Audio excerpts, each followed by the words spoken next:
Sull'asfalto, in località Puffele, ci sono ancora i segni, qualche pezzo di plastica, schegge di vetro, il nastro segnaletico dei rilievi. Erano le 19 di domenica quando a pochi metri dal ristorante che prende il nome dalla frazione, lungo la strada provinciale 72, un'ambulanza dell'Associazione Nazionale Carabinieri che rientrava da Asiago dopo un servizio ha investito un uomo, Vittorio Rigoni, 43 anni. Il primo a prestare le cure proprio l'autista dell'ambulanza che, vista la gravità della situazione, ha chiesto aiuto al 118. Dall'ospedale di Asiago è partito un secondo mezzo di soccorso. Sul posto sono giunti anche i vigili del fuoco. Nonostante i lunghi tentativi di rianimazione, per il 43enne non c'è stato nulla da fare, troppo gravi le ferite. Il suo cuore si è fermato.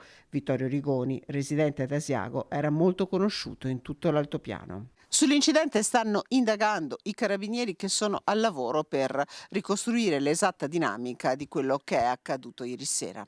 Informata anche la Procura di Vicenza, l'uomo alla guida dell'ambulanza sarà iscritto nel registro degli indagati con l'accusa di omicidio stradale.